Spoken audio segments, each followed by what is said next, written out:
Anne Radcliffe was an English author and pioneer of the Gothic novel. Her style is romantic in its vivid descriptions of landscapes and long travel scenes, yet the Gothic element is obvious through her use of the supernatural. It was her technique, the explained supernatural, the final revelation of inexplicable phenomena, that helped the Gothic novel achieve respectability in the 1790s. Biography. Very little is known of Anne Radcliffe's life. In 1823, the year of her death, the Edinburgh Review said, "She never appeared in public, nor mingled in private society, but kept herself apart, like the sweet bird that sings its solitary notes, shrouded and unseen." Christina Rossetti attempted to write a biography about her life, but abandoned the project for lack of information. According to Ruth Facer, physically, she was said to be exquisitely proportioned, quite short, complexion beautiful, as was her whole countenance, especially her eyes, eyebrows and mouth. Radcliffe was born as Anne Ward in Holborn, London, on the 9th of July 1764. Her father was William Ward, a haberdasher, who later moved to Bath to manage a china shop. Her mother was Anne Oates. In 1787, she married the Oxford graduate and journalist William Radcliffe, part owner and editor of the English Chronicle. He often came home late, and to occupy her time she began to write and read her work to him when he returned home. Theirs was a childless, but seemingly happy, marriage. Anne called him her nearest relative and friend. The money she earned from her novels later allowed them to travel together, along with their dog, Chance. When Anne died on the 7th of February 1823, there were some reports that she was insane. Her husband claimed that she died of an asthma attack. Despite the acclaim for her writing, she did not maintain a public profile. There are few artifacts or manuscripts that give insight into Radcliffe's personal life, but in 2014 a rare letter from Radcliffe to her mother-in-law was found in an archive at the British Library. Its tone suggests a strained relationship between the two, similar to the relationship of two characters in her novel The Italian.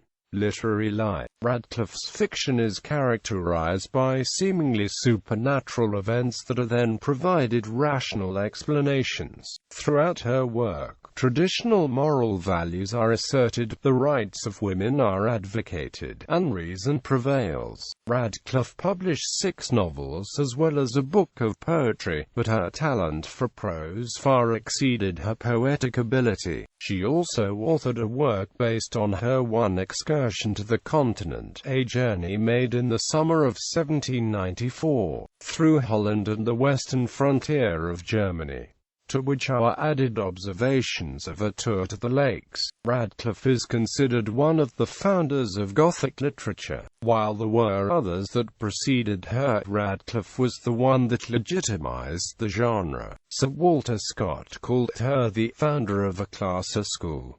Jane Austen parodied Radcliffe's novel The Mysteries of Udolpho in Northanger Abbey. Radcliffe did not like where Gothic literature was headed, and one of her later novels, The Italian, was written in response to Matthew Gregory Lewis's The Monk.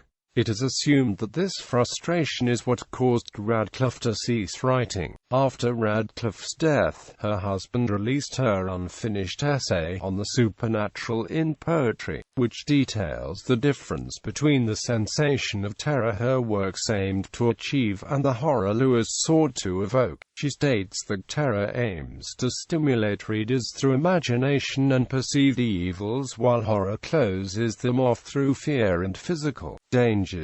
Art connection. Radcliffe's elaborate description of landscapes was influenced by the painters Claude Lorraine and Salvatore Rosa. She often wrote about places she had never been. Lorraine's influence can be seen through Radcliffe's picturesque, romantic descriptions of landscapes, as seen in the first volume of The Mysteries of Udolpho.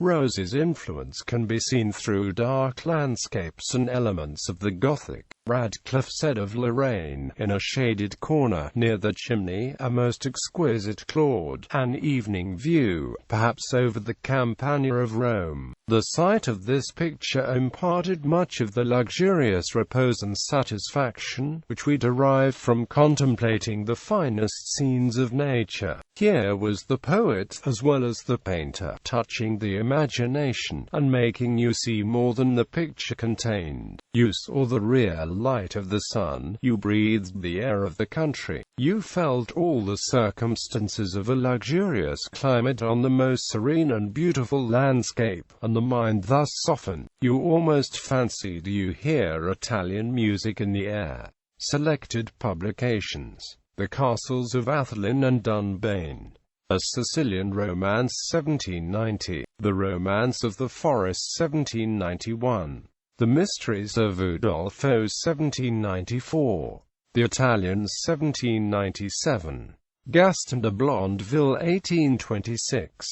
Influence on later writers. Radcliffe influenced many later authors, including the Marquis de Sade, Edgar Allan Poe, and Sir Walter Scott, and of the many lesser imitators of the Radcliffe school, such as Harriet Lee and Catherine Cuthbertson. For example, Scott interspersed his work with poems in a similar manner as Radcliffe, and one assessment of him reads, Scott himself said that her prose was poetry and her poetry was prose. She was, indeed, a prose poet, in both the best and the worst senses of the phrase. The romantic landscape, the background, is the best thing in all her books. The characters are two-dimensional, the plots far-fetched and improbable, with elaboration of means and futility of result. As a child, the young Fyodor Dostoevsky was deeply impressed by Radcliffe.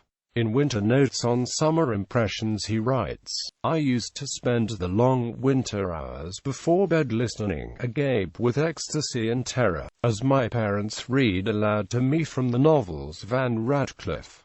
Then I would rave deliriously about them in my sleep. A number of scholars have noted elements of Gothic literature in Dostoevsky's novels, and some have attempted to show direct influence of Radcliffe's work. Jane Austen's parody of the mysteries of Udolpho in Northanger Abbey is frequently pointed out. Scholars have also noted a number of other apparent allusions to Radcliffe's novels and life in Austen's work. Honoré de Balzac's novel of the supernatural.It by Rague follows the tradition of and parodies Radcliffe's style. Edgar Allan Poe's short story, The Oval Portrait, drew from Udolpho and mentions Radcliffe by name in the introduction.